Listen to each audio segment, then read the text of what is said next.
This episode of the podcast is brought to you by the UK's #1 coral selling website prestigereef.co.uk and reefdork.etsy.com for all your 3D printed aquarium accessory needs.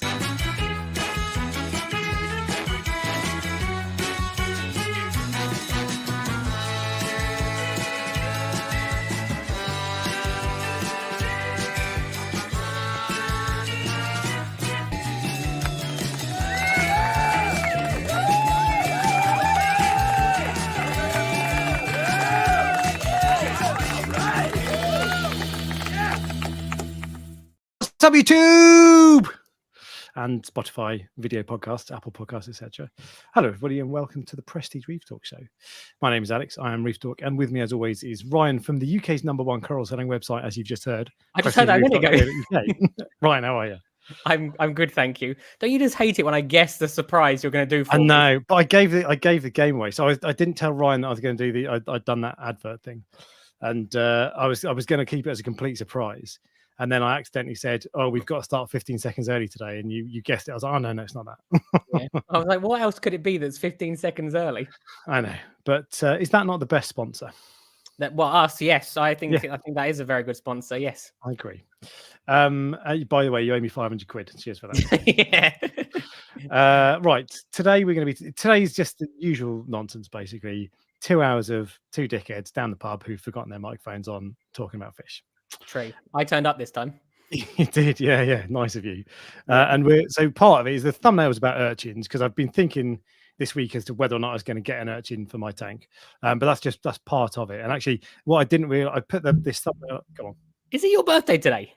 Yeah, you just realized. I didn't know it was your birthday today. No. Yeah. How would I know that? How did you know that? It's in the comments. I'm assuming it's either your brother or your dad. David Brooks Smith, Dad. Hi, Dad. Yeah. Anyway, happy birthday, Alex. Thanks very much. Yeah. I've got a nice bottle of champagne for you. Yeah. That's a good one, actually. But yeah, so I put the thumbnail up. I put the link for the live stream up early in the week, because last couple of weeks I've left it till like the day before to put it up, because I've been just doing other things and then trying to think of what we're going to talk about, or what the headline should be, basically. But this week I thought, you know what, let's just do it nice and early. And I didn't anticipate getting the tank in, but the tank is in, as you know, Ryan. When you ask the right person to come help, it gets done, doesn't it? It does. And this is so we had. Well, let's kick off. I'll talk about that. So there was, first off, thank you for all the well wishes in the chat. And yeah, so there were 6 of us. There was the aquarium moving company, which was Tom Bryson Aquatics. Bryson Aquatics. I meant to put his email in the chat. So no discount, no freebie, no sponsorship, no commission, no nothing, obviously. But he was brilliant. He was really, really good. And he was reasonably priced. And if you're anywhere near me in the southeast of England and you want a tank moved into a house or anything, give him a shout. Bryson Aquatics. I'll put the email address in later. But he was brilliant. It was not easy, was it? As in, it wasn't straightforward, just lift it on off the floor into the job stand. Was very difficult. He made it easy because he had a couple of things, a couple of tools, like a big dolly that was tall, not just like the little 3-inch tall ones. It was a big 4-foot tall dolly that made it really easy, because you could just rest it down at any point. Yeah, he had the suction cups, he had everything, and because he'd done it before, he kind of knew how to do everything. And he was so good, and he was reasonably priced. When I was looking at prices before, I got one quote that was 500 or 600 quid. I got told, and when I googled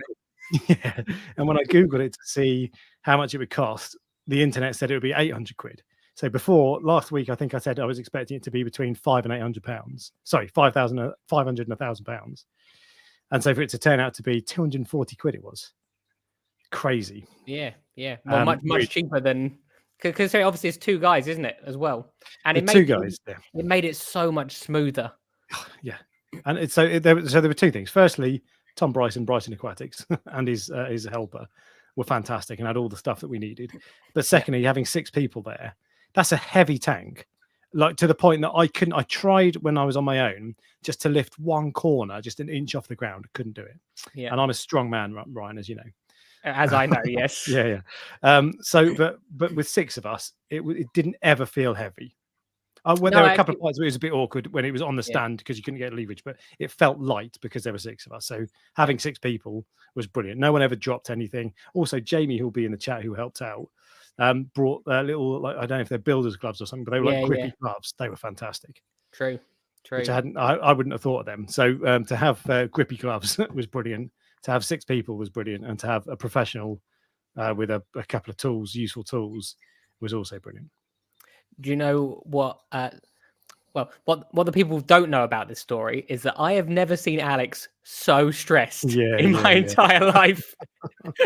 Like literally, the stressed look on his face. Even when we pulled up, I was like, Alex is very stressed. It was one of the first thing you said, because I was feeling a little bit nervous, but I didn't think I was that stressed. And you, like, to the point that the first thing you said was, "I can tell you're stressed." Yeah. Right, is it that? And usually when someone says that to you, it puts you completely at ease, doesn't it? It did not. But yeah, it was really easy in the end, and it just went down. It couldn't have gone any smoother, basically. No, I didn't, because one of the things I was worried about is because on the cade, this tiny little corner here, I've said a couple of times before, when I put it on the kitchen floor really gently, it chipped it. I put it down gently and it chips it. And I was thinking, if I chip any part of this tank, it doesn't affect the tank. The tank's fine.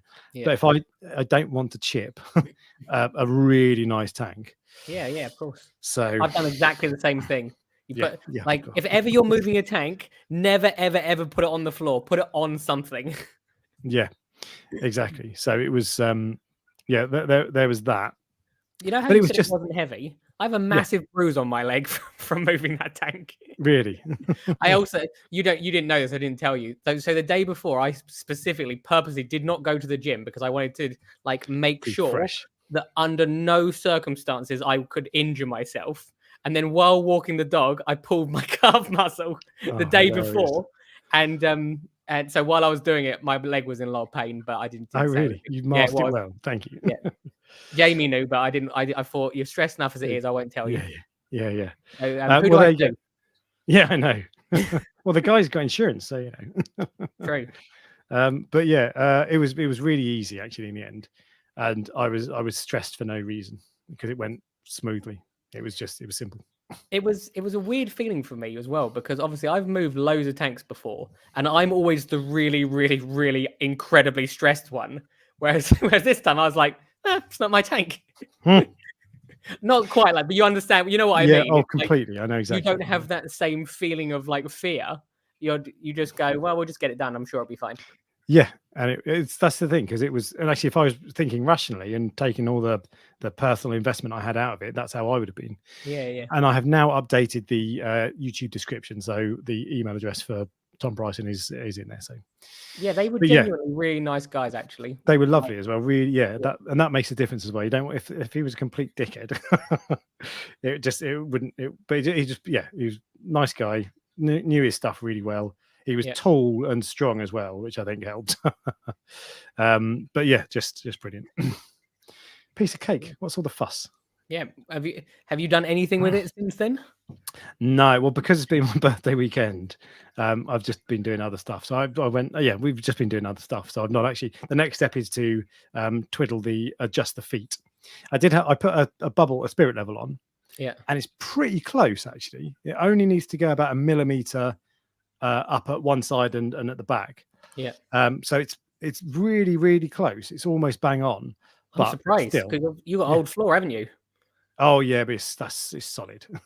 And when I say old floor, I mean it's not I can't imagine that floor is particularly level if that house is that old. If you see what I mean. The flooring, it's solid. But anyway, so it still needs adjusting. Of course, you can't 1 millimeter off is not good enough. So I need to do that. But I'm hoping to do that tomorrow. Yeah. And then I might even try to get the sump in and get it plumbed. Because what I'd really like to do is put everything in and just get some water in it so I can leak test it. And because really I want to circulate the water so it washes off all the goo from the manufacturing.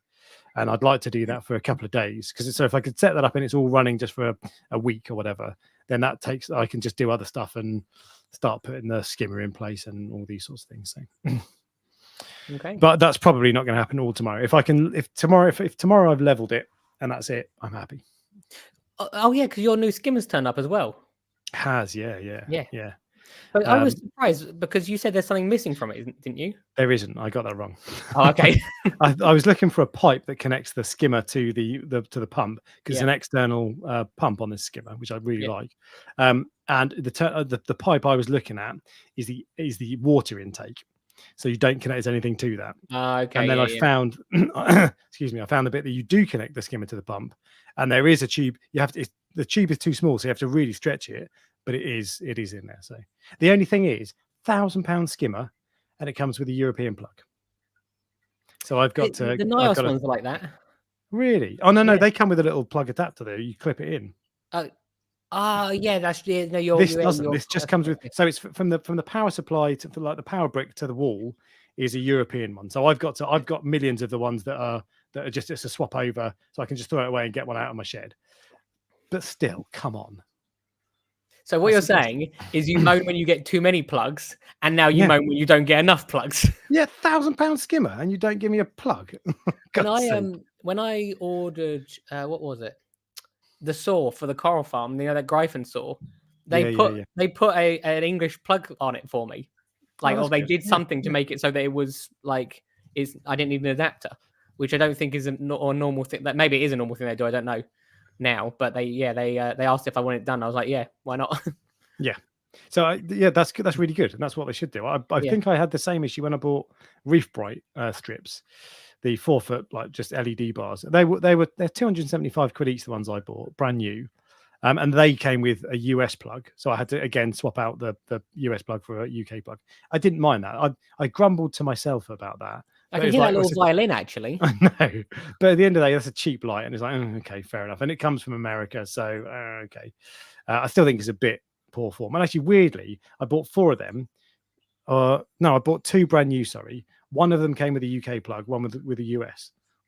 So I presume they ship over here with the US plug, and the distributor swaps them over, but he just didn't on this one or whatever. But anyway, it's just, that is a bit. I just thought I got that, and I was like, oh. And the other thing, go on. I was going to say, do you think there's any situation that you can be happy when it comes to plugs? Happy. Yeah. So actually, Red Sea, and this is going to sound like I'm shilling, but this is the stuff I've bought from Red Sea before, about a few months ago. So I started making a review of the Red Sea Reef Dose and the Red Sea ATO, and the plan was to do both long-term reviews. So I've recorded the first couple of minutes of the video, which was when I first got it, just showing you around it, showing you all the features and all that sort of stuff. And then the plan was leave that footage and come back in 6 months when I've cut, because when you get a new piece of equipment, it's always exciting. So 6 months later, you've got over that. How actually is it? So that's the plan. I don't know if I'll do that now, because I think people might be like, oh, you're making a load of Red Sea reviews now. But anyway, but with that, one of the things I say in the video is it comes with just a UK plug, nothing else. And I was like, well done. So you can be happy. There you go. I can be happy sometimes, but nobody else does it. Anyway, I'm trying to think of the Ecotech stuff comes with just UK plugs, I think. I think so, yeah. Oh, does it? Oh, actually, I don't know. I don't know why I'm saying that. Yeah. Anyway, so I was just thinking I need to get that list out. Just need to check to see where Red Sea is on it. So Red Sea. Royal exclusive. I'll just get the scroll out. Yeah, no. Because it rolls across the floor. Yeah. I can just go cross Red Sea off now. There you go. I've taken them off for you. We've done them. Yeah. But yeah, so there's a couple of other things that I'll come back to. But actually, do you know what? I've got one niche gripe as well. Okay, go for it. With the tank, Red Sea they sent me all sorts of stuff like food and all that sort of stuff, coral food, reef energy, and they sent me 2 buckets of salt, which is what you would need to fill up the tank in the first place, basically. But they're 2 different buckets. No, they're the same blue bucket salt. And I used to use blue bucket. I got no problem with it. It's fine. Yeah. I think I'll probably, after I've used this stuff up, I'll probably switch back to TMC Tropic Marine Pro. Yeah. Because I used to use Red Sea Blue Bucket for a long time, and I only switched because it left a brown residue at the bottom of my mixing barrel. Yeah. I don't think there's any improvement. I don't think Tropic Marine Pro is better for your corals necessarily, but I just like that it was clean. The clean is always clean, so it means you don't have to clean it so often. But the one thing, now I've got the Red Sea Blue Bucket back, the lid is brilliant. So on the Tropic Marine one, you've got to peel it off. and it's a real pain in the arse. You got to get your thumb underneath the little latch thing, whereas on the Red Sea one, you just twist it off. It's really easy. That's not a reason to, coral health is more important, but I just trying to think. I don't, because I use the same bucket. I've been using the same bucket for years because obviously I use the refill, like the refill sack. So I've never noticed an issue with the. Mine just comes off easy now because I've taken it on and off so many times. Oh, I see. Right. And I was like, what are you talking about? I've never even thought about it. But when you get the Red Sea one, it's like, actually, that's really easy. That is better. Yeah. But I do remember the Red Sea one. I think I used the higher salt, the one with the higher alkalinity levels, which I wasn't a fan of, but then I used the other one and it was fine. I always thought with the Coral Pro one, I always thought, nah, I don't like that, I don't want it. But then I saw a video when Coral Euphoria said he uses it. Yeah. And I was like, oh, interesting. Suddenly, yeah. Yeah. At the bottom, did it say sponsored by Red Sea? No. He's really good for everything, basically, isn't he? But especially, like, he's one of the people who, if it's a recommendation, there's zero BS behind it. Yeah. And actually, he wasn't recommending it. He was just saying, look, I use it. But I wouldn't switch to it. Aquatic Interest has just said, is there a real difference with salt, or is it just personal preference? There is definitely real differences with salt. BRS did it might be outdated now because some people will probably change their recipe. Although Red Seas is literally evaporated from the ocean, isn't it? Like they evaporate. Yeah. So it must be the salt must be the same all the time. But yeah, there is a difference. But one of the things I always say to people, you should find the one that is easily accessible to you. Yes. As well. Yeah. Because although like you might want to get the cheapest one or you might want to get the most expensive one, you also want the one that you can get in emergency. Yeah, it's so funny because that's one of the main criteria I talk about as well. Yeah. If it's in your local fish shop. The thing that I have always wondered about salt, people go, you should use the same salt. Don't change the salt you're using. The fish shop is not using the same salt as I'm using, if you see what I mean. Yeah. And you're changing 100% of the water. Yeah. So I was thinking exactly. I was thinking exactly that because I've got these 2 buckets of Red Sea salt, and I was thinking, should I fill the new tank with that stuff, or should I buy another bucket of tropic marine stuff and then use the Red Sea stuff for water changes? And I was like, well, what's the theory behind why would I do that? Well, if I'm using the tropic marine, in theory the levels are going to be the same, but the reality is that the levels of my tank are not set by the salt I use. They're set by the dosing versus the uptake of the corals. So actually that's not necessary. If I fill it up with brand new tropic marine salt, or if I fill it up with brand new Red Sea salt, and then I move over my massive island covered in established corals, they're going to have there's going to be a big difference regardless. So I don't actually think it matters. I still think that it's probably better to use tropic marine anyway and then use the Red Sea stuff for water changes, but I actually don't think it matters. But is that's what I'm saying. So I was thinking this earlier. What stuff do we like think is real, which isn't actually real? So people say don't change your salt. But as I said, not every time, but there'll be literally thousands and thousands of corals which are taken out of the shops and then put into a tank with different salt. So that is 100% change. So if it doesn't kill those, why is it going to kill them if you use do a water change with a different with those sorts of things? I think there are certain things that are rules of the game, right? Things you must do. Yeah. Auto top off. Yeah. Water changes, you could argue. And there are other things that are like, well, it can't hurt to do it this way. And I think that's in that category. I want to hear from people in the comments if there's something that you always believed that was true to do with obviously your fish tank, but now have realized it's not true. One of the things and this is actually to do with technology. So I thought that it would never ever be possible to start a tank with bacteria because when I started, there was no bottle of bacteria. So I thought you had to go through a cycle every single time that you started the tank. And then obviously all of a sudden there's this magic bottle and you can put clownfish in on day one. So is there anything else that sort of fits in that category if you see what I mean? You're looking very intently at something. Sorry, I'm typing a comment. So well, who are you talking to? You talking to me or are you talking to Ian? To Jay Barrett, thank you very much. Oh, Jay, is it?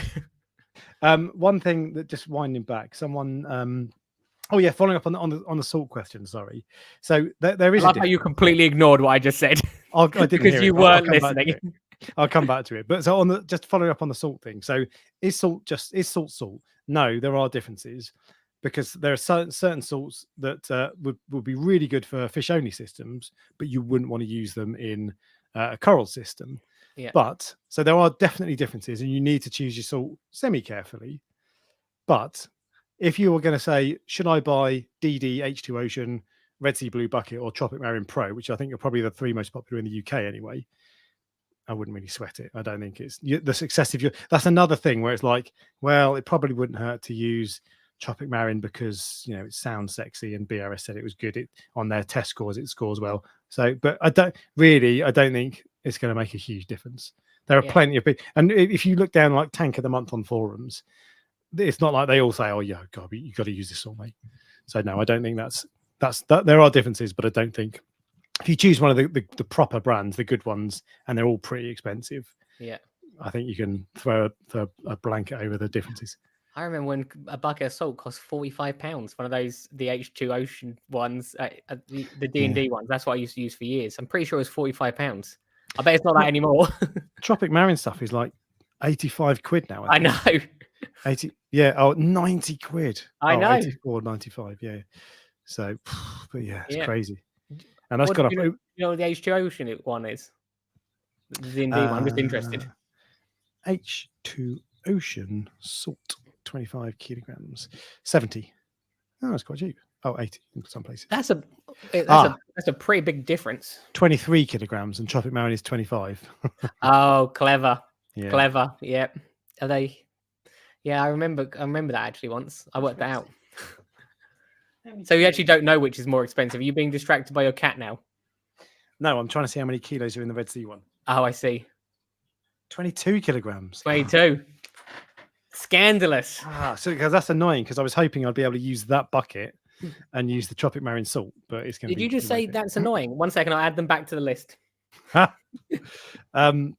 Sorry, you said something a minute ago that I was ignoring. What I was saying is there anything that you believed was a fact? Like this is one of the fundamental rules of keeping a saltwater tank, which is now no longer real. Probably lots of things. So the bacteria one was one of them. I was also told that we would never ever be able to breed fish in captivity, like saltwater fish. And at the time, it was hard, but we now do loads of them. And so why was I told that it would be impossible?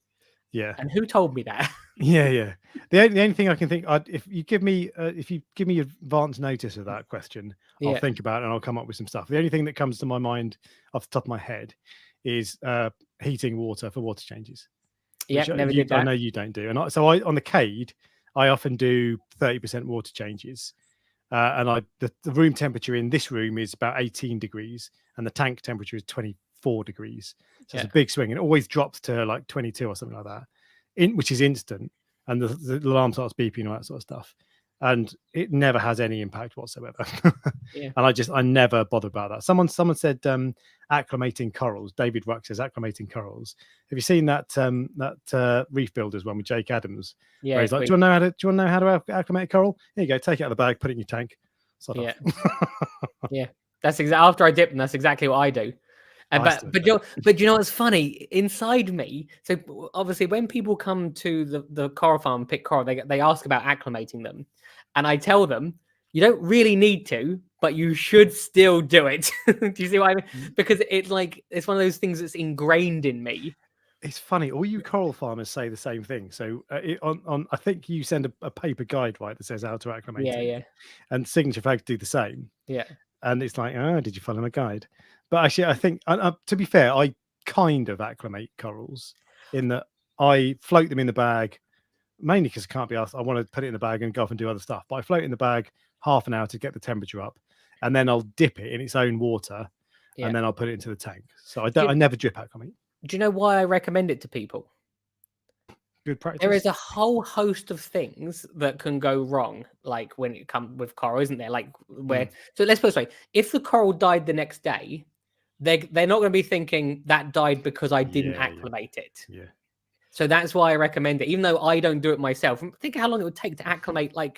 all the corals, like when I get like a big box of them. If you've ever been in a local fish shop on the day they've received corals, there are millions of bags there, and do you think they're dripping them in one by one? No, they're not.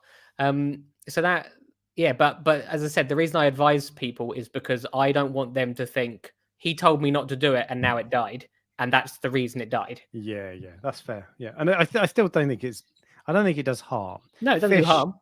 I don't like to leave fish in the bag for long. Again, I'll leave them 15 minutes to half an hour to warm up, floating in the sump. But that's it. I don't ever drip acclimate fish, even if the salinity is different. If the salinity was a long way off, I probably would. In fact, I bought a shrimp recently, and the salinity was like 5 parts per thousand off. So I dripped it for half an hour, and it was fine. And certainly things like urchins, they really don't like salinity swings. So you should dip them. But yeah, in the chat then, if there's anything that you used to believe as an absolute fact that you now no longer believe, tell us what that is. And yeah, be interesting to see. There's millions, I bet. Also, I remember no one could keep acros. It was like impossible to keep them. Now everyone keeps them, if like within reason. Everyone except me. No, they're a lot easier. Jay's Real Reef says, never acclimated coral, just fish and cleanup crew, but dripped every coral except my chalice. Dipped every coral except my chalice. Yeah, dipping. So you should dip everything, obviously. Yeah. But every now and then, for some reason... reason... Don't say it. What, you're about to say you don't do it every now and then, aren't you? Yeah. What is wrong with you? I know. There's some things that make a real difference, and there's some things that make no difference. If you don't acclimate them, probably not going to make a difference. If you don't dip them, it can like properly cause you a problem for a long term. So that the time, it's generally, I almost always do it. But the one thing is that I get one part of the reason I get blasé. I've used several different coral dips over the years, and it's very, very rare that anything comes off. I'll usually a copepod will come off or an amphipod. You use a little turkey baster. Yeah, I do, and I sit there for the 10 minutes going squeezing turkey baster. Yeah, and so it's very rare that I've had. I can only ever remember once. There's probably more occasions, but I can only ever remember once when a massive thick polyclad flatworm came off an acro. Yeah, and it's so I very, very rarely get anything nasty. But the thing that I want to do more with my new tank is inspect the coral. So I bought a couple of months ago. I bought some hobby glasses. They're for like old people to do knitting because they got like magnifying glasses and a torch, but they were rubbish because it's like a 2 times magnification. But I want to actually, because if you look really closely at a coral, maybe through a magnifying glass or whatever, you can see stuff on there that you wouldn't notice that's easy to miss. So I want to up my inspection game. Yeah, because I think that's, and I still think in an ideal world I'll dip everything, but I'd like to inspect as well, because there are some things that you might see that won't necessarily die in a dip. You might see eggs, or you might see black bugs or zoa spiders or No, I completely agree. Most things like dips don't actually get a huge portion of the pests, and if you don't like blow them off as well, like a lot of the pests will just sit on there. They might be uncomfortable, but after like 12 minutes they're still on there, and then they go in the tank and they come back and they're fine. And there are some things that dipping, just you're wasting your time, like Aptasia. You can dip it for 6 hours. It's still going to be there. So inspecting that, and sometimes you'll see a tiny Aptasia that you wouldn't see if you just glance at it or whatever. Even if you look closely, you can miss it. So it's really worthwhile just taking it out of, like, not in water, taking it out and just putting it under a light and just having a close look at it. But I don't do that enough. Removing the bases and stuff like that where possible does make a difference as well, I think. See, I'm rubbish at that. I need to do that more as well, because I've got millions of my own frag plugs, so I should cut them off every single time, but I don't. There's a risk to that as well, though, because most people don't have a saw like I do, and they have bone cutters, and when you're like bone cutting trying to get them off, sometimes you damage the coral as well. Cut in half, yeah. Well, it's even worse when it's like a euphilia, like when the crack goes all the way up the top. That's the one thing I wouldn't use. I wouldn't use bone cutters on, because I've done it too many times. Jay's Real Reef did that. He bought, I think it was a Holy Grail torch. Jay, was that right? Bought a Holy Grail torch and split it in half, so the skeleton like completely cracked, and the stuff was gooing out. And he managed to super glue it back together, and it survived actually. Oh, that's good then. Through. Yeah. I'm surprised, because that can properly. That's one of the things that kills them pretty quick usually. Yeah. But taking them off the plug is always good, because is often that the eggs or whatever of whatever pet will be on the plug. Have you ever had it where a euphilia has chipped skeleton inside the coral, where you've like bumped it on something, and then over the next like 3 months, it slowly but surely spits out that little piece of no, like that little piece of skeleton? right? No, Yeah, cool. yeah, I've seen that before as well. I did actually threw away a torch coral today. That's the one I saw the other day, I think, isn't it? Yeah, it was looking. It's just over the last month, it's just really gone downhill. Yeah. And it's a shame. It's a really expensive one. I think it was one of my most expensive ever corals, and it was really nice. Yeah. But this is the thing with torch corals. I hate them because they just they can be like everything else in there is great, and the other two torch corals are doing really good. Did you say all your parameters are fine? I didn't know. I said everything else is doing well. Yeah. And that's the thing. I haven't tested everything, to be fair. I've tested salinity, but I've not done a full suite and magnesium and alkalinity actually. So I've tested a lot of stuff, but I haven't tested everything, which I should do. Yeah. But so it might be that my calcium is 700 parts per million, and that's the explanation. But but anyway, whatever. The torches are always fiddly, and they piss me off. So I don't want any torches in my new tank. Bearing in mind it's an LPS tank. But there'll be one day when I'll see a really nice one. I'll be like, oh yeah, go on then, because they are nice. Yeah, that day might be soon because I got torches coming on Tuesday. So no chance. No, if I get one, it'll be one that someone's had in their tank for years, and they fragged it, and then fragged that, and then fragged that, and they've let it settle for 5 years and that. Because the wild ones are just, I want other people to take the risk. Yeah, I don't know. I don't like torches that much. I'm the same as you. It's one of those things where, literally, especially if you buy the expensive ones, like I don't mind getting them in for people, but I'm not going to try and grow them myself. They're too slow growing and there's too much risk. Yeah, okay. So I've got two. I've said this a few times. I think one's a Hellfire and one's a Dragon Soul. Yeah. And I think it was the Dragon Soul that I cooked the colours out of. It looked amazing in the shop. Within 6 months of going in my main tank, which was an SPS tank, to be fair, colours had gone, and now it's just like brown. So it's boring. The other one is really nice, which I got from you incidentally. And the K tank now, I've actually put a bit of effort into it recently. I've been doing water changes and stirring up the sand bed. That green, what's it called? Euglena. Looks like green cyano is almost completely gone. Is it? Which means, so the only reason I've not done a review of that tank is because I've written it basically, but it's because I don't want to put up a review when the tank looks awful.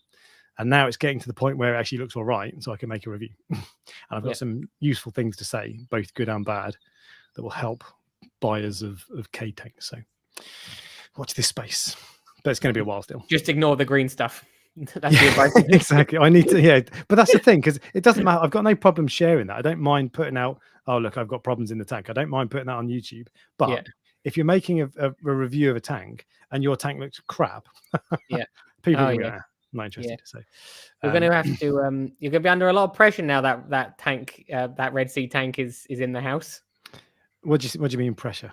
Well, because people are going to be commenting, going, "How's the tank doing? You've got fish in. You've got." I mean, there is that, but also even though you're an experienced reefer, the same as obviously me with the water box, the tank behind you has had a problem, didn't it? That had it for months. Now, if that was in your Red Sea tank, you're going to be like, "Damn it, he was right." Yeah, this is true. We have this false sense of security where you go, "Yeah, I know what I'm doing," and then I promise you, if you like, it can just kick you in the butt. For sure, yeah. Trust me, there is no one who's more looking forward to you starting that tank than me. Me more looking to it going wrong. Well, on that note, actually, I'll interject because I want to talk about boxfish. But there's just one thing. So someone's just said, "It's just me or advert's back," and someone else has had an advert as well. So I've not changed anything. The last time someone commented it, I changed it. I changed the setting, not trying to turn adverts up. But I've not changed anything this time. So if it is, it's just that's what it is. And these live streams don't make a lot of money at all. And the software I buy costs 50 quid a month.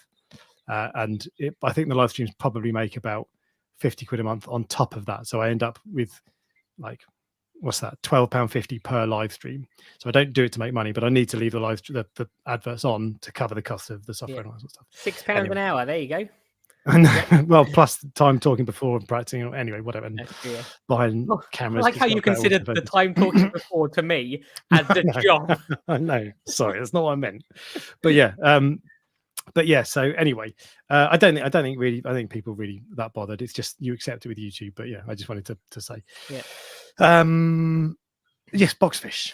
So you said you were looking forward to going pear shaped. I don't know if I'm going to do this. I think I probably won't end up doing it. But last couple of days, I've Trust been me, like, I'm going to encourage whatever you're about to say. I'm going to encourage it. I've been looking at boxfish, and I was like, you know what? Because I went to see someone's tank yesterday, who has a cowfish. Yeah. The longhorn cowfish, and so cowfish I don't tend to like because they go quite brown when they get older. This one had a few patches of brown, but actually generally it's really bright and yellow and blue spots on it, so it looked quite nice. And I was asking him, he's got a massive tank full of corals, and I was like, does it pick on anything? And I think he said it picks on trackies. Jamie, if that's right, tell me in the chat if you're in the chat. I think he said it pecks at trackies, so he had to move his trackies out, but otherwise nothing. And then I watched your video on boxfish a few years ago, and I was like, okay.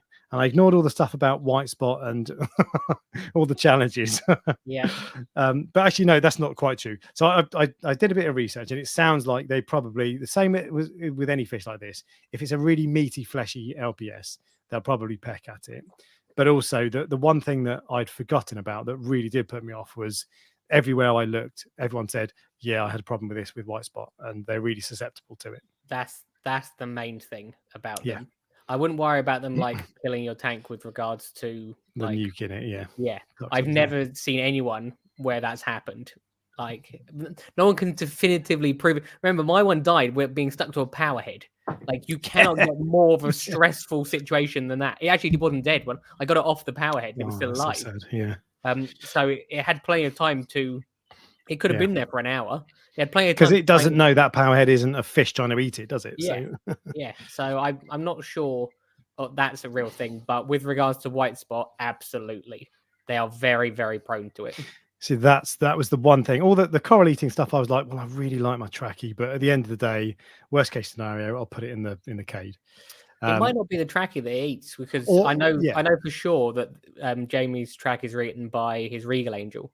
So maybe it was that. But anyway, I was also thinking of getting clams, and clams are a prime target because fish like that eat them as part of their diet. But anyway, all that sort of stuff, I'm like, you know what? I can live with that.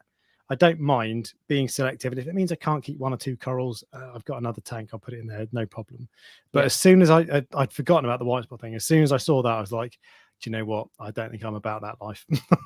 Did you say you watched my video, as in like recently? Yeah. Your 5-year-old video. I watched that today. Do you mean like yesterday? Yeah. I'll go back and watch that. It was really good. Like, I know this is you're my friend, so I've got a bias here, but that was a brilliant video. That is one of my most popular videos. People love it for some reason. It was completely. You weren't like you weren't saying, because it's really easy. People often upload videos when there's something they love, whether it's equipment, fish, coral, or whatever, and they're like, "Oh, it's so good, you should get it." Because when you find something awesome, you want to share it, don't you? And so it must be easy. The temptation must be there to do that. But you weren't saying that at all. You were just saying, "Look, these are the challenges. All the things you've heard about it nuking your tank. Theoretically, you're fine. That might happen. All I can tell you is I've never seen it and I've never heard of it, and these are my experiences. I've had 3 of them or whatever." Yeah. But then you were like, "But white spot is a real problem. They're really crap swimmers," and just setting out, it was completely balanced and unbiased overview. Dispassionate is the word I'm looking for, I think.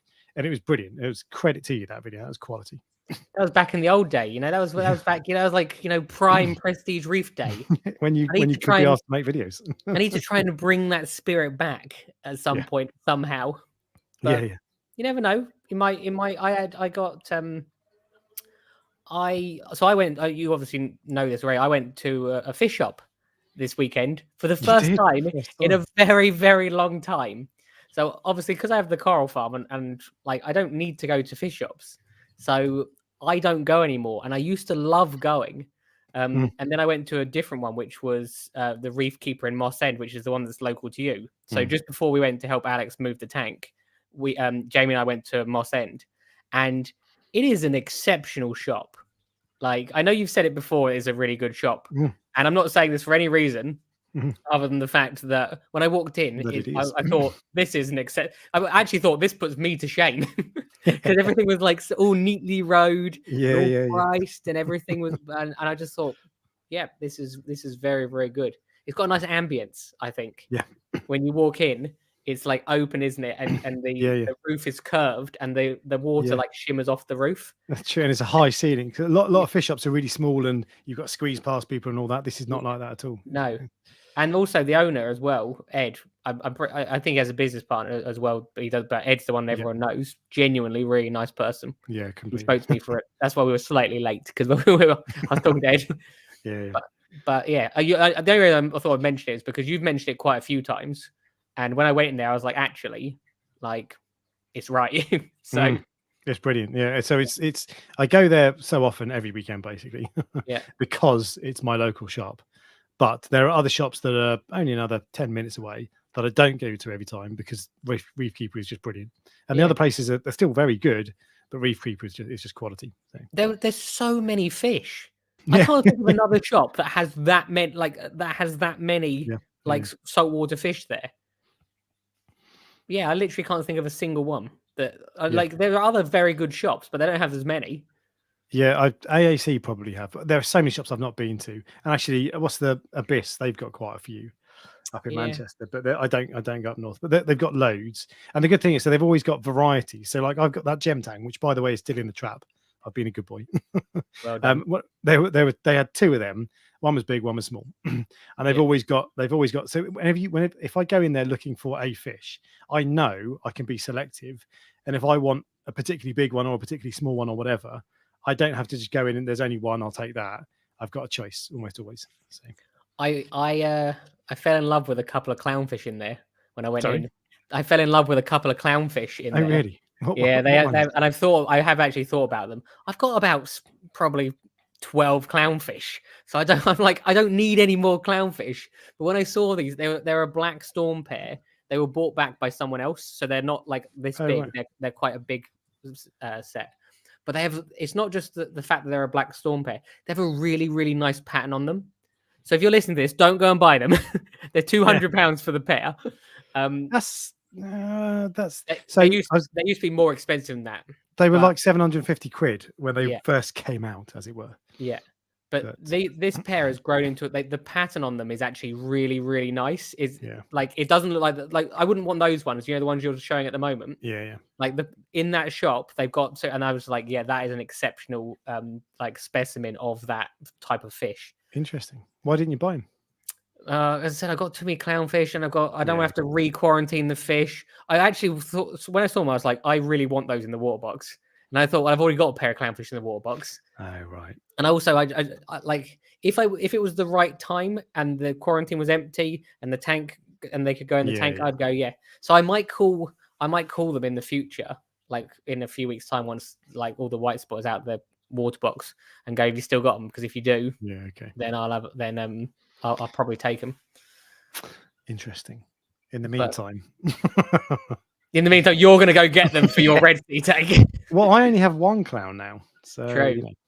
I think I will get a second one, but it'll be another Da Vinci one. But there's one last thing I wanted to talk about. Oh, you've only got one clown now? Oh, sorry, I forgot to tell you something. So the one last thing, urchins. Yes. So I have urchins in my two current tanks, and I've since I discovered urchins, I've always had them because they're just so good at eating algae.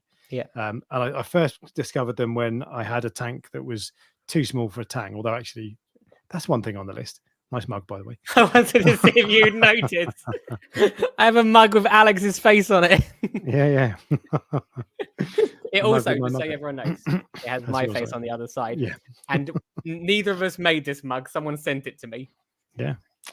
What was I saying? Urchins, I wanted to see if you noticed. This was one thing that's on the list of things that I used to believe were absolute fact, and now I think, whatever. Tangs in a small tank. I say small tank. This was a 3-foot tank, and which was about 90 gallons or 250 liters, 280 something like that. And whenever you look up on any website, it will say minimum tank size 100 gallons, 150 gallons, whatever. Yeah. And I was always like, it's too small. I can't do it. But now I wouldn't hesitate to put I've got 2 tanks in a 2-foot tank, albeit they're only temporary. I wouldn't have them long term. Yeah. But still, I thought that tank was too small for algae eating fish, so I put urchins in, and all the algae went within about 4 seconds. Slight exaggeration, but they're so ever since then I've always had them. But I've seen a couple of tanks recently, and I'm not bothered about coralline algae generally. A lot of people love it, and it looks cool, but I'm always like, I don't really care. I can pay the price of losing coralline, given I'm losing all other hair algae and that sort of stuff. Yeah. But lately I've been thinking, well, if I've got a rabbit fish and a couple of tanks and a load of snails and all that sort of stuff, do I really need an urchin? You don't. Yeah, so I'm thinking of going without, because the other thing is that, and it was brilliant. So the first photo I put on the thumbnail was just a library footage that I had, a library photo that I had of my urchin. But then the other day I went into my Reef Casa and my urchin had the zoa on it. I was like, that's exactly the point I'm making. And again, that's generally, I think that's a small price to pay because they pick corals up and move them around. I don't generally mind that, but I'm just starting to think, should I just try not having that? If I don't need the hassle of them, should I just give it a crack without them? So after I took all the fish out of the water box, algae started to grow because obviously the tangs were keeping the algae under control. And all I did is I moved some snails from the coral farm into the water box, and the algae was completely gone. Literally, like I mean, to be fair, I did put like 60 snails in, so it wasn't like 3, but the algae literally disappeared overnight, and also the copepods eat it as well. Do you remember I said in the previous stream? So I was always under the impression that you needed to have a fish to fully control it, but you don't. The only thing I'll say is, so when I've had an in-sump frag tank before, my last tank, my Peninsula 500, and I had to close that down in the end, a number of reasons, but partly because I kept getting algae. I put an urchin in there, and he just there was too much, so he'd eat some of it, but there was like green hair algae growing on and this wiry stuff. And whenever I take the frags, every now and then I take the frags out of the sump, put them in the display tank. My tang and my fox face would munch it off, have a great day, and then it was gone. But it would grow back, and so they just that on is maybe I needed a dozen more snails and all this sort of stuff. But it also depends on what type of algae, obviously, as well, because they might eat hair algae, but they won't eat bubble algae. They won't eat all the other weird stuff that comes in our tanks sometimes. No, that's very true, and that's the thing. So a lot of fish, tangs, and that, and foxface will eat the bubble algae. Yeah. Urchins will eat other algae as well. I was just referring to snails. Won't eat like bubble algae, for example.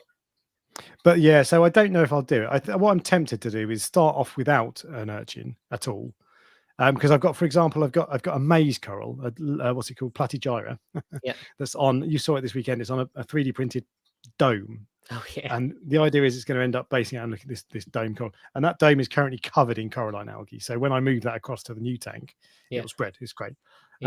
So what I think I'm going to do to start with is have no urchins in there, and then probably a year, 2 years down the line, when I've got a load of coralline, I'll probably too much. I might put one in then, or if I'm starting to get too much algae or whatever, I might put a couple in. But I think I'm not going to go for an urchin to start with. And then I wouldn't go. I wouldn't go for one. Well, you don't really need to regret it because they're not exactly hard to get out. No. But what I mean is, if I don't have one, I'll regret it because I'll get algae. But algae's not that hard to get rid of. It algae is not one of those things that you need to fear. I used to fear algae. I used to be like, oh god, it's a nightmare. You can't get rid of it. Now it's like it can be a pain, especially if it takes hold and then it's harder to get rid of. But generally, it's not that big a deal. I think in small tanks it's more of a pain than in big tanks because obviously you can't have the fish that eat it. So algae could potentially take over your cade tank or the Reef Casa one. Oh, the Reef Casa, but it's not going to take over like your Red Sea one because you can just put something there to deal with it. So the Reef Casa, I put when I started, after a couple of months, I started to notice a smattering of. It was only when the lights were on white lights you can see a smattering of algae. So I put an urchin in then, and it's all been fine. Never had any algae in that tank, but as I say, it looked pristine when I saw it in the weekend. I'd never seen it before. I was like, I know he doesn't do that much maintenance on his tank. How does it look so clean? I know, and that's the thing. Sorry, I was gonna say, did you clean it because you knew like people were coming to the house? No, that's just how it is. That's just how it is. So, and even I don't scrape algae that often. I don't think I even scraped algae before you came round. It doesn't really grow that much. But that tank has been going for about 6 months. I had no ugly stage, a bit of a smattering of diatoms that disappeared, I had to turn the lights back. I dialed them right down because I was getting, which I think with dinos, but they disappeared. They were there for like a day or 2 days or something. So I never had any issue, and that tank has always been great. I never had an ugly stage. I've never had algae problems. Yeah, it's just part of the reason I haven't done an update on it. I'll do one at some point, but part of the reason I haven't done an update is because I've only put a few corals in there, and really, if I'd have put half a dozen more corals in, it would be looking a bit more filled out and it'd be looking a bit better. Whereas, like, if I do an update now, it's like nothing's really changed. I got 3 corals in it, but anyway. So that's my week in reefing. 50 minutes in. 50 minutes. Ryan, what have you been up to? I was wondering if you thought that I'd already done my week in reefing. So I was like, no, yeah. Going 50 minutes in. Shut up, Alex. I will keep mine brief, only because, like, ideally, if I could make this a slightly shorter live stream tonight, maybe not hugely short, but slightly shorter. Do you remember last week on eBay I bought an OG mushroom while someone was watching and bidding against me? That turned up. Just so you know, if you're a listening person who was bidding against me, it is tiny. Really? It's like, it was so small when it turned up. You showed me the photo. It didn't look too small. It looks small. Well, it looks small. No. I'm not. The other mushrooms I'm not saying you're wrong. I'm just saying, like, I didn't. When I saw the photo, I didn't think, oh God, that's tiny. Yes. It's hard to tell sometimes, I guess. Also, remember, it'd been in the dark for a period of time as well. So, like, why are you looking at it like that? We've got a celebrity. Lolaus. He is. Do you know who he is? I don't, but he's a celebrity. He's a celebrity. Hello. I've mentioned this guy on the live stream a few weeks ago for a channel. He's got a saltwater channel. Yeah. He's absolutely fantastic. It's honestly, he's so funny, very, very clever. Don't mean to embarrass you, mate, but he's brilliant. So go and check him out. Go and click on his little avatar and check out his channel. It's really, really good. It's saltwater. Did you say very, very clever? Yeah. So, like, way better than us. Oh, way better than this. And funny. You know? Yeah. I mean, I'm funny, but I've got to make up for you as dead weight. So, you know. Well, don't be offended that I said I didn't know who you were, because I don't know who anyone is, and I don't watch any. He doesn't even watch my channel. I don't watch his channel. No, I spend all day looking after fish and coral. I don't want to come home and then I don't want to come home, walk from the garage to the house, and watch more about it. Anyway, so the OG mushroom turned up. Yep, that is doing fine. As I said, I went to Moss End, which was an experience for me. Oh yeah, this is his channel, by the way. I'm intrigued. This will be more interesting than my. I will go back to it, but out of interest, what is it specifically about that channel? Because what makes it unique? His personality, simply. He's very funny, and he puts a bit of effort into doing funny things. Like, if I'm present, like, about my update on the next tank is just going to be telling you what's going on. He'll think of things that are funny and funny little skits and things to say and all that, and it just makes it really interesting. So YouTube recommended it out of the blue. It was a video about equipment, obviously. My new equipment. I think all the best-ish equipment for my reef tank he got, and I was like, okay, let's just see what kit he's got. And I didn't stay and watch the whole video and then watch other videos, because I was like, oh, this equipment is brilliant. I stayed because he was different to everybody else, different to you and me, Reef Dudes, Inappropriate Reef, and all that, and he was funny. And he's criminally underrated. 774 subscribers. He's brilliant, honestly. Really, really funny. And there's a couple of people on the Prestige Reef Dork Show Facebook page who've said, I've seen him, he's great, he's quality. So I would recommend watching this video first. I got all the best-ish reef tank equipment for my tank. And then you'll be addicted and you'll go and watch a load of others. He's great. I will have a look. I smiled when you said YouTube recommended it, because YouTube's like this. This is the only fish video that you've not seen, so we're going to recommend it to you because we think you'll watch it. Yeah, which I will. Sorry, anyway, you were saying. Yes, so the quarantine of the fish obviously came to an end. They're now just in normal water with regards to like the fish that are in quarantine. They're in an observation period at the moment. The king eye has gone on hunger strike since I moved it. Oh no. It's so annoying. It's like, when is this going to get easy for me? But yeah, the king eye, for some reason, was eating when it was in copper. You take it out of copper, you put it in some nice, clean, fresh water, brand new, so it should be like happy, and it is basically gone on hunger strike. So it won't eat mysis anymore. I don't know why, but it will eat pellets. so it's kind of like half on hunger strike. Right. Okay. And it will only eat like a couple of pellets. Not before it was like hammering them. Did you say there's still copper in the water, or there's no No. copper in the water? No. So the copper is now completely out. And since doing that, they don't like it. Okay. So only that one. Now I have moved it from one room to the other. It's in front of a window. Maybe it doesn't like the change of the environment, if you see what I mean. I don't know, but that's that. Just quickly, I've put a link to Lolaus in the description of the video, so you can go and check out his channel. Sorry, carry on. I'll have a look. I actually picked up some coral from Moss End. I picked up a blue zoa, which I can't remember the name of, but the coral which I couldn't tell you about the other day when I saw you the other day is a C3PO lithophyllum. Oh, really? It wasn't sold to me as that. It was labeled as something else. Now, so actually, I asked, and they said it was a Samicora. Yes, but it looks like this lithophilium. I'll be honest with you. I googled the Samicora. It looks like that. Yeah. Okay. Now I might be wrong because I haven't looked at it and gone back and looked at the coral. I'm looking at that picture from memory, going, "That's what the coral looks like." So it might be a Samicora. Yeah. But either way, it looks like that picture. So it's like whatever it is. Yeah, it's orange with it. Actually, to be fair, it's a bit greener now. I'm looking at on here. So is that going in your water box? Possibly. Or are you going to frag it in? Yeah. To be fair, I bought it to frag. It's interesting. So people buy corals now because what they like, or they want to put in their tank or whatever. I look at a coral, go, can I sell that? Yes, I can.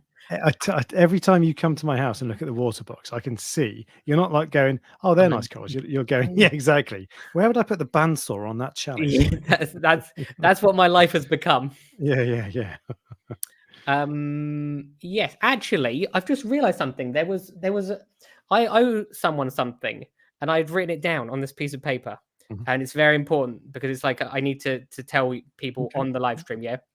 I need to read this out, so I'm going to read it very carefully. It says, Mrs. Reef Dork is by far the most understanding and patient of all the reefing wives. So I just wanted everyone to know that. It's now been officially put into a live stream. I don't know if she's listening at the moment, but I'm sure that you'll play this back to her. She'll listen to it later. Yes. I was going to put it at the, why are you at the saying very that? start. Is it because that's true, or because you've been blackmailed into saying it? I've not been blackmailed into anything. I'm just telling you that is true. That is 100% true. So why are you saying that, Ryan? You need to explain. Because she did me a favor, and this is what you said that she wanted in return, and you said don't ever say it. So I said it. So I was going to put it at the very start of the stream, but then the advert sort of threw me off, and I forgot about it. So yeah. Other than that, I don't think I've got a box. As I say, I've got a box of coral coming next week. Other than that, I don't think I have anything particularly interesting. Anything interesting in the box? Or do you not know? I know what corals are coming in. I've got torch corals and lobophilias and a few like favias and stuff like that, but I don't really know what the colors of them are. So when you get a box of corals, it says rainbow lobophilia. What is that? Like what color is that? I bet it's a standard orange lobo, basically. Well, I think the last one that turned up was green with mostly green. And they're not actually lobos, are they? What are they? Are they acanthastrias? Yeah, that's what you're thinking, I think. But it's not Pachyceptra, it's the other one. But anyway. I think it was a lobophilia last time. Oh, okay. But yeah, either way, you don't really know. So you do have some level of selection, but not a huge amount. So, but those come from Indonesia. I am thinking about getting a box from Australia, but they're more expensive, the Australian boxes.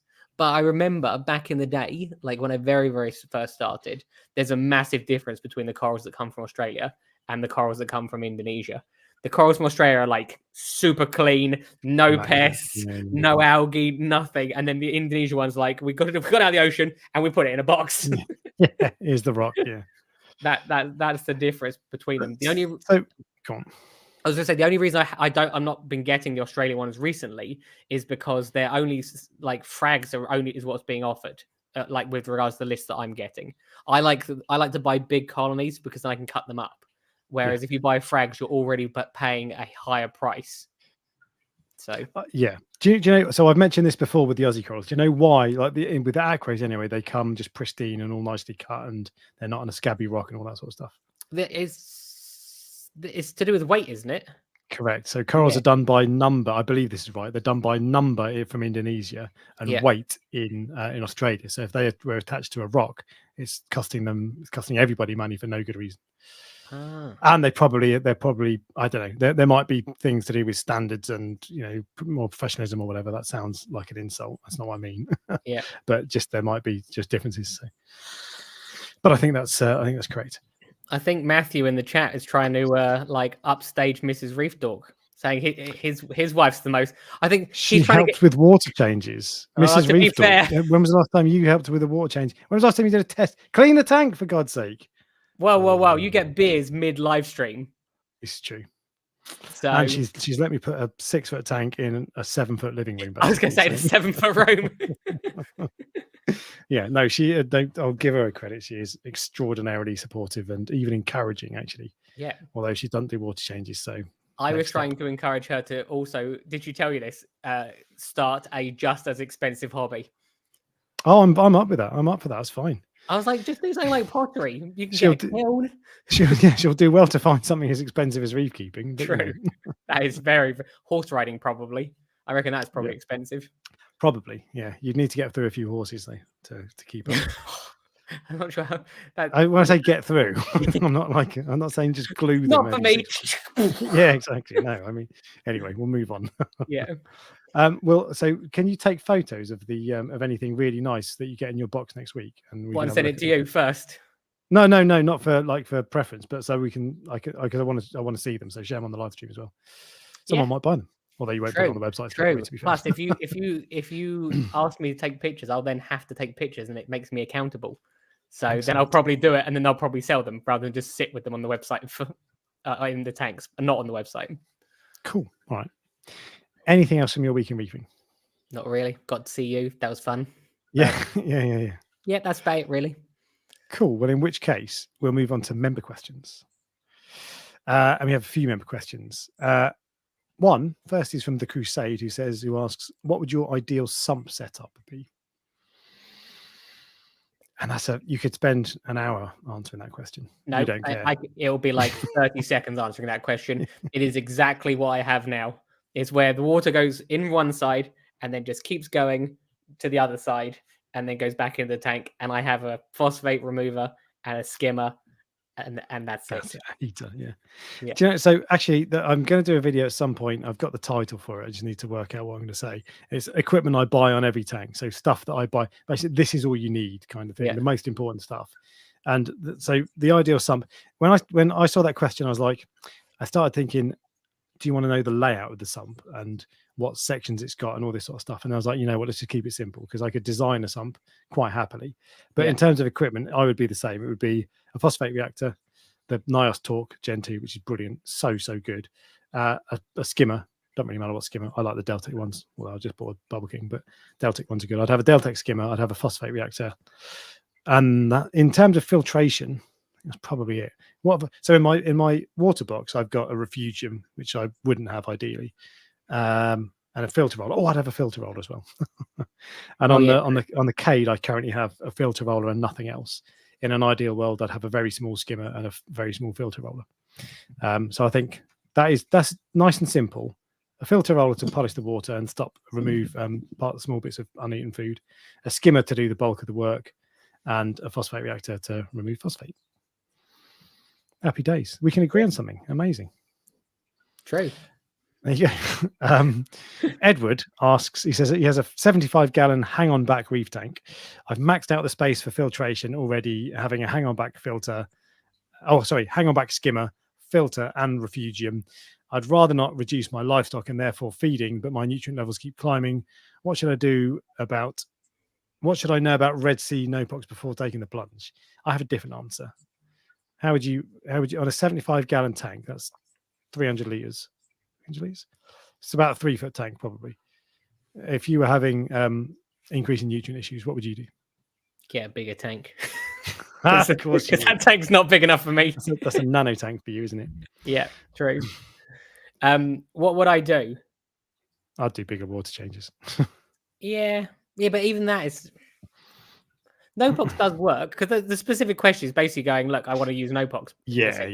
You have to be very, very careful when you use it because this is actually something that I don't think people know too about. If you put too much in at the beginning, it can kill your fish. Oh, really? Yeah.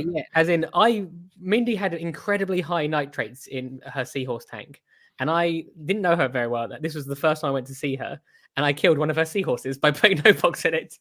Then nothing had changed. Like all that happened was I put NoPox in it because I was like, I'm gonna bring that nitrate down, and it killed it. Like literally within probably 2 hours, the seahorse was dead. So it had to have been that, or it was my face, because nothing How much else. stuff did you put in?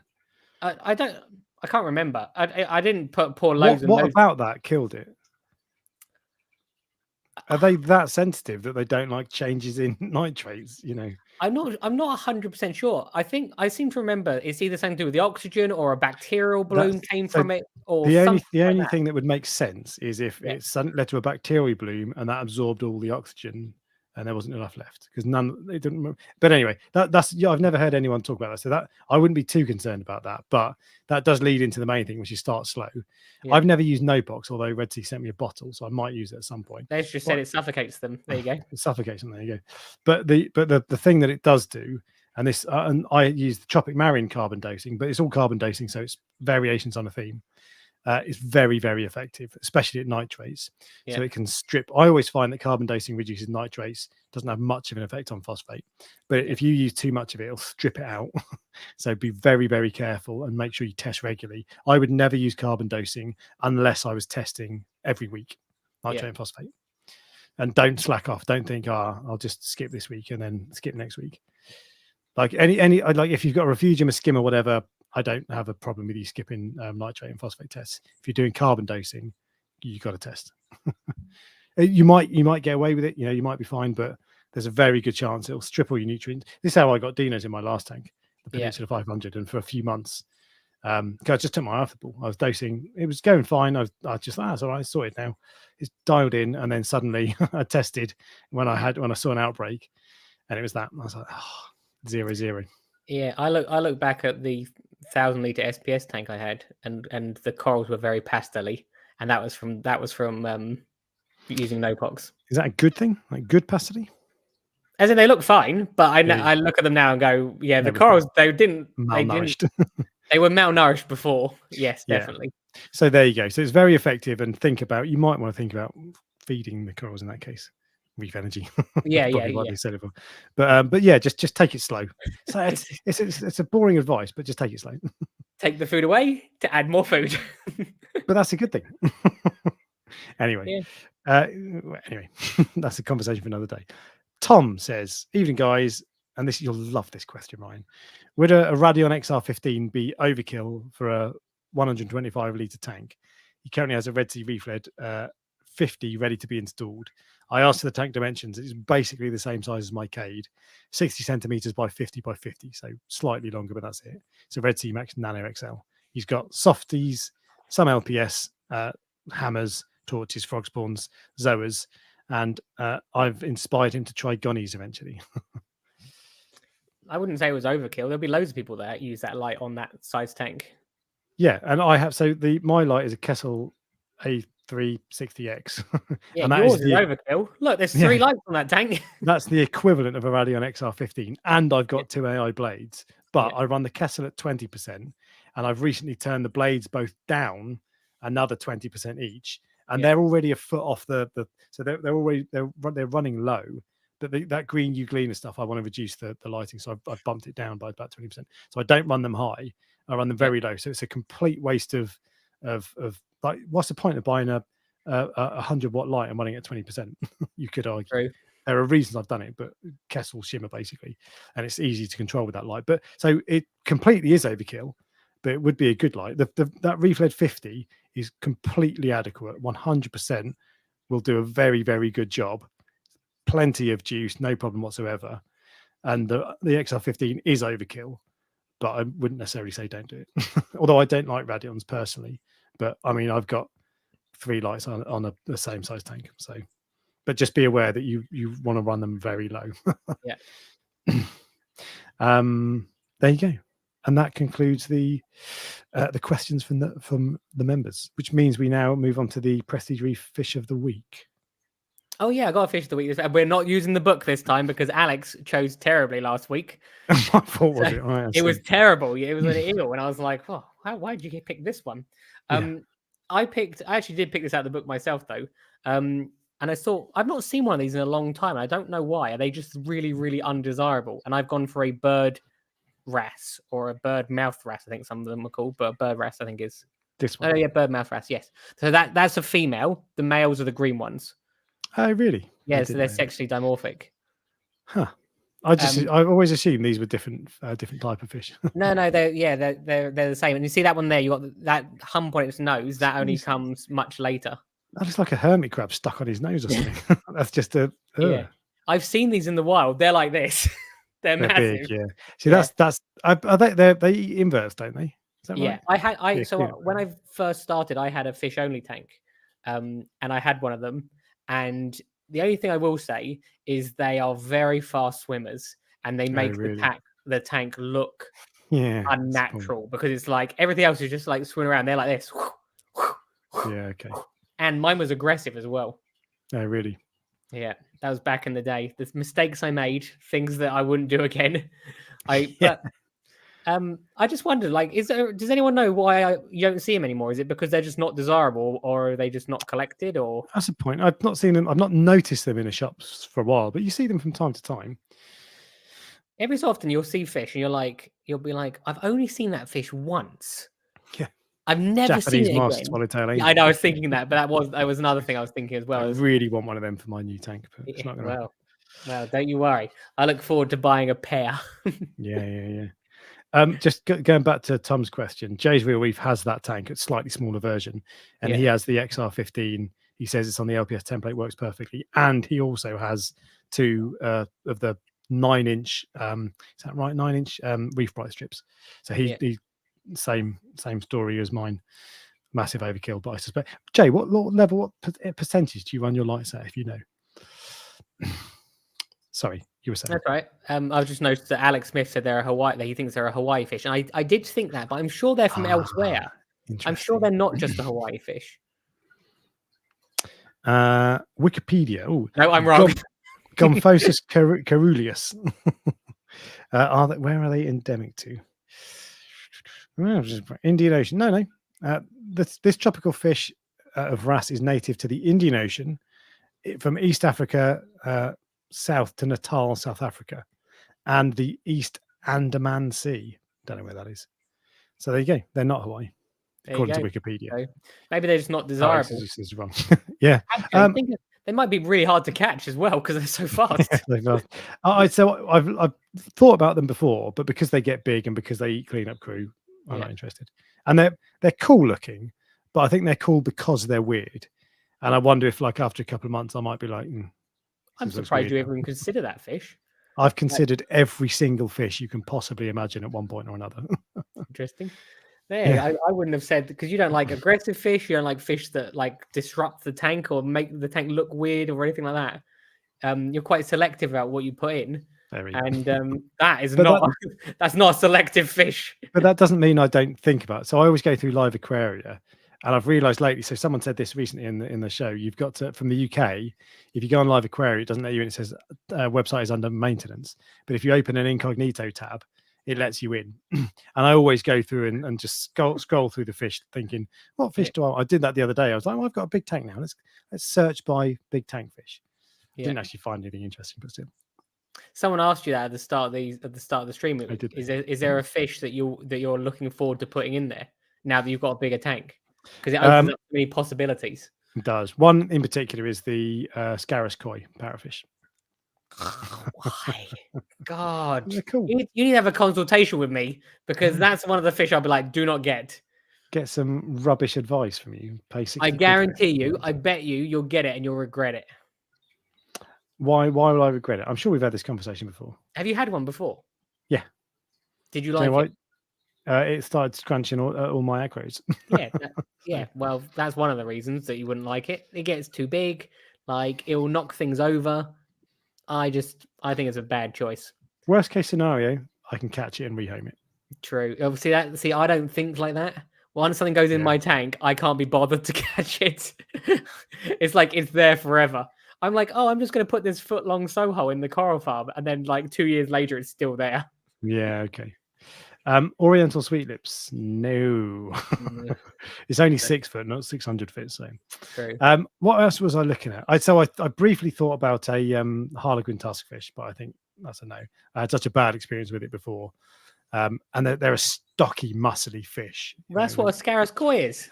No, it's not the same. And it's like Scarus koi hasn't got 6 foot long tusks. But there are a couple I've been thinking of, and I really want a Japanese masked swallowtail angel pair, though. I just haven't seen one for 7 years. Have you seen this psychedelic wrasse? Probably, yeah. It's got a really cool face. I've seen that come up a few times. Like as I've gone through his book, I'm like, that is a really cool looking wrasse. But oh yeah, I don't really like this. I think they got funny, like face versus body colorings. Oh, so like I've only got the face. Yeah, if the whole thing was the color of the face, it'd be cool. But yeah, I think they get quite big. It looks like they've cut the head off another fish and stuck it on something brown, like a dragon wrasse. How big do they get? This inches, 4 inches. Oh no, females average 3 to 4 inches, while males can reach 7 inches. So the males can get quite big. But news. Have we got a prestige reef coral of the week? No. Look downs. Oh no, wash your mouth out, Dan. Ugh, disgusting. We did the coral of the week. It was going to be that C3PO lithophyllum. I might be wrong. I'm going to double check actually. What was it? So I asked, and what did they tell me? They said it was a Samacora of some sort. Samacora, and I can't remember the name. It wasn't one I'd heard of. It wasn't a watermelon Samacora. You would think that I would, like, doing what I do, I would pay attention. So I got some zoas from you the other day. No idea what they are. I bought some zoas from there. No idea what they are, and I don't know what this is either. I should have written it down. Those zoas that you got from me were the colony of rainbow incinerators. They're really nice. I'll write that down. Rainbow. Yeah. And make sure you look them up before you list them for a price, because they generally go for reasonable money. So don't just put them up for a $5 a polyp. No, I wouldn't. I always check anyway. But they're on one of those like 3D printer things, aren't they? So I'm going to see how that goes through the saw. That was one thing. Oh no. So what I meant to do is, because I sell these little coral mounts on my Etsy page. So they're these various different sizes basically. And what I meant to do is take a photo of what it looks like when it's completely covered in corals before I sent it to you, and I forgot. So then I could put it, because on the Etsy page, it shows you this, so you can see what this looks like. Yeah. But I want to show you what it does look like when it's covered, because it looks really cool. I forgot to do that. I'm sure I'd be able to sort something out. I don't know if I'll be as good quality as the pictures to your standard of pictures. Your photos are really good now. But yeah, if you can do that, I'll take that as payment. I'm sure I'll be able to sort something. Okay, so that is the coral of the week. Coral of the week is an unknown lithophyllum potential, or C3PO. I've never heard of a C3PO lithophyllum. Neither have I, but I think someone probably just made it up and went, yeah, that'll do. That's how it was described on that's Worldwide Corals, I think, that picture. Yeah, exactly. That's how it was described on the subscriber buying coral website, Worldwide Corals. On that subject, let's go to the news.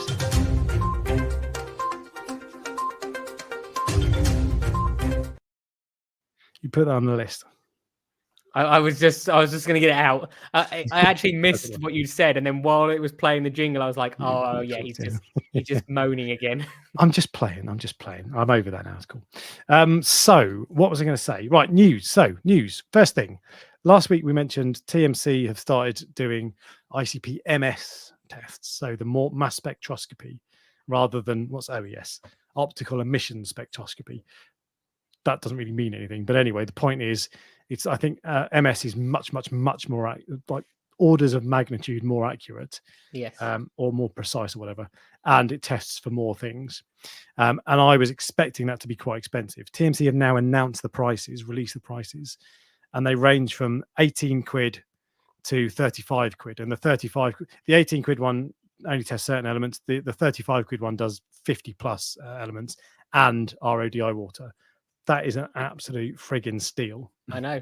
I thought it would be 50 to 50 plus. Yeah, that's the same price as the. Hang on, how much is the Reef Settlements one? I don't know. I'm sure these are 36 quid. These ones.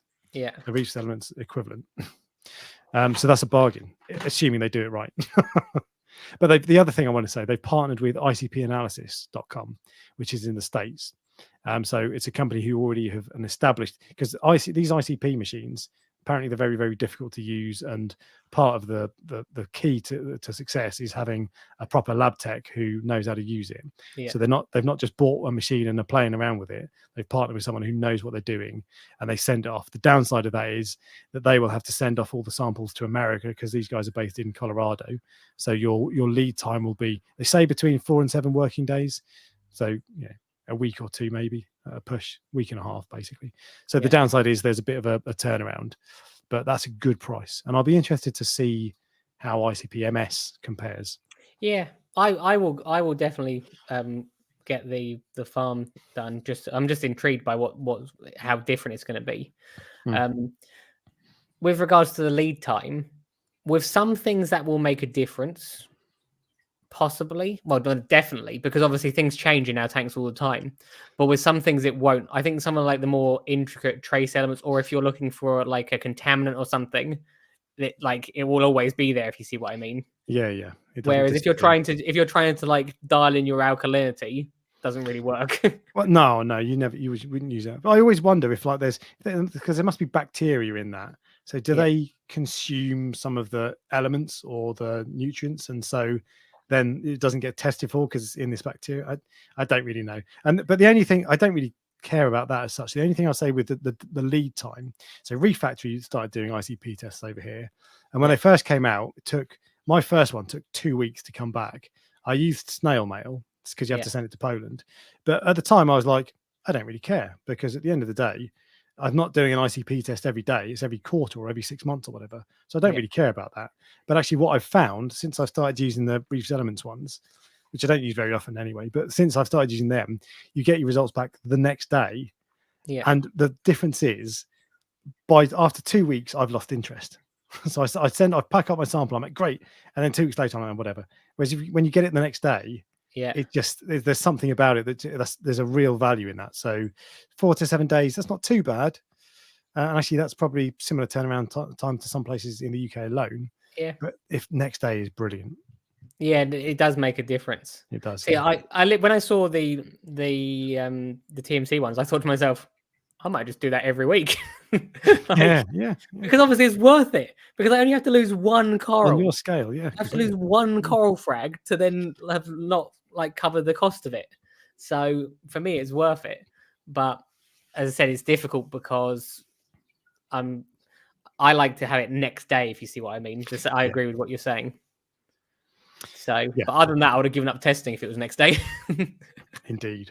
And so that is the ICP price announcement. Next thing is Deltec. Deltec E-Flow return pumps. You probably don't. They're a fancy return pump, and they're very expensive. And in the UK, you can only get the very big ones. They're like 12,000 liters per hour or something. In the US, they've released smaller versions, the E-Flow 4 and the E-Flow 8, which are 4,000 liters and 8,000 liters per hour. This says 4,000 liters is 1,000 gallons and 8,000 liters is 1,200 gallons. That's bad math. So I think that might be a type. 4,000 liters is 1,000 gallons per hour, and 8,000 liters per hour is 2,000 gallons per hour. It's double. 1 second, I'll add them on the list. No. I think it's a typo in the bump. But anyway, they're $600 and $750, which actually is very expensive for a small return pump, but for a quality Deltec return pump, that's all right. Although I suspect not everybody's going to rush out and spend 750 quid on a 8,000 litre per hour return pump when you could get a Jecod that does the same thing for 150 quid. Yeah, you can get this is bad maths again, probably 4 or 5 of them. So you've always got a spare. Yeah, exactly. Yeah, and Jecod, there's not a lot wrong with Jecod return pumps.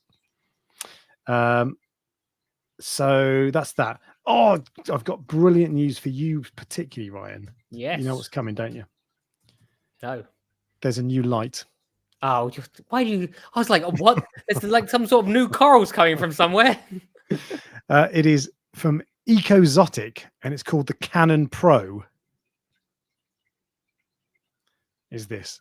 It looks a bit industrial, and I think this says it's aimed at a commercial fixture, and it's 160 watts, which is smaller than a Radion XR30, and it's Yeah. $900, which is more than a Radion XR30. It's got a single puck with all the LEDs condensed, so I would guess that means it's going to have very nice shimmer. But that looks more like it describes itself as the Canon, so I'm guessing it's going to be a laser beam. Well, it did say that you can have focus or spread with interchangeable lenses, but I would guess that's really not many people in the hobby will use that. That looks more like a public aquarium sort of thing. Yeah. But anyway, there you go. It's news, so I've told you. But the good news is, Ryan, there is no more equipment news, so that's the end.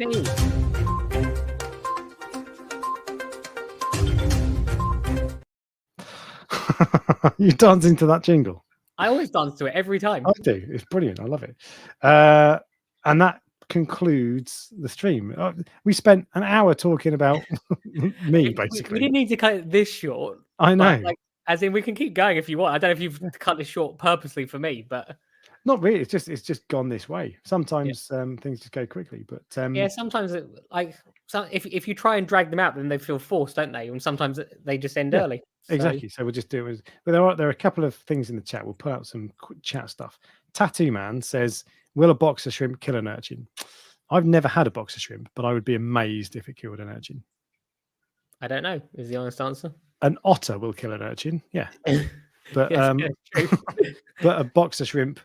I mean, God, if it's the size of Tyson Fury, yeah, probably. But the boxer shrimp they're aggressive towards, my understanding, and I've never had one because of this. My understanding is that they can be aggressive towards other shrimp. Yeah. But they're not going to go around eating your cleanup crew. I mean, I would Google it because don't trust me because I've never had one. But that is one of the things that I wouldn't have any problem whatsoever buying a boxer shrimp and putting in a tank with an urchin. Yeah, I wouldn't even think about it either. They're rock solid urchins. You know, you've got no chance. So I think they'd be safe as houses. So, Tattoo Man, when this goes wrong, let us know next week. Exactly. Yeah. And actually, do you know what I saw today? How long do you think urchins live?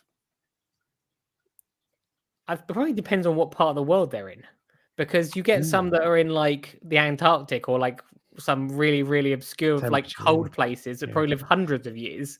Correct. There are some urchins that are thought to live for 200 years. I'm too smart for this. I know you are. Yeah. Too smart for my questions. Yeah. So I tried to find out how long a blue tuxedo urchin lives. Yeah. But all I could find was hobbyist hobbyist experiences, and so I've got no idea. They probably don't live 200 years, but it was just interesting that there are some urchins that live because it's a pretty simple creature, isn't it? Yeah. Same as starfish. I think some of the starfish live for a very, really, really long time in the cold water places. A couple of things from the chat. David Ruck says, velvet angelfish, good, bad, or ugly? I've never heard of a velvet angel. It's grey, and I think it's mostly grey and black. They look all right. They're not for me. There you go, found it straight away. Oh, there you go. You found it quick. Hang on, there you go. Oh. Go. Well, you've got it on the screen. Yeah, okay. So yeah, they look all right. They look a bit like a Xantharus? Xanthic? The cream They're angel. not for me. I don't like them. I mean, if you're going to get an angelfish, there are way nicer ones than that. Yeah. So I wouldn't have one, but I don't mind them. What would you recommend instead? I'd go for a regal. a regal, but if you're going to get one of those, then obviously you're not overly worried about is it eating your corals. That's not a reef safe angelfish. So then you have basically any angelfish you can choose from if you're not worried about eating corals. I quite like scribbled angels. I like those. What else? What other ones? I actually really like the majestic. Oh, you had a scribbled, didn't you? I never had a scribbled, no. Oh, you were thinking about a scribbled then, maybe. I think possibly, yeah. They usually, when you see them though, they're usually massive. I've never seen a small scribbled angel. I think I've got a video somewhere in my library of a scribbled angel that's the size of a dinner plate. Yeah, I think Polo has some scribbled angel. He's got loads of angels, hasn't he? Of course, he has. Yeah, he's got some awesome angels. You watch that channel? No, not really. I don't even know if he uploads videos, to be honest. I didn't ever subscribe. But every now and then Instagram. I'm not really into Instagram, as you know, but every now and then Instagram will show me a video of his tank. Yeah. And I tap like because it's always cool.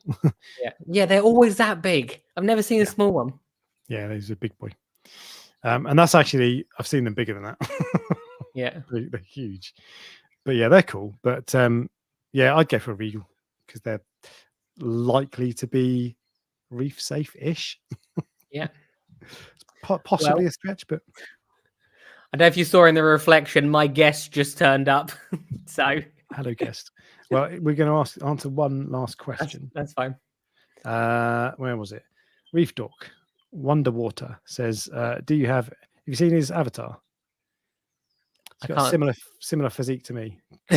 I'm sure. Do you have any videos on the light fixture you made for the blades? Oh, like the hanging bracket? No, I just DIY'd it. No, I 3D printed one on the Peninsula 500. On this one, I DIY'd it with some stuff from my local hardware store, plus a couple of connectors from that I 3D printed, and the same story on my water box DIY. But it's actually, I've never done it. Oh, actually, the end brackets for the water box one are from the Reef Bright quad mount.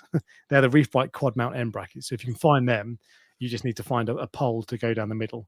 It's quite easy, but I've never made a video on it, and I don't think I will because it's so niche.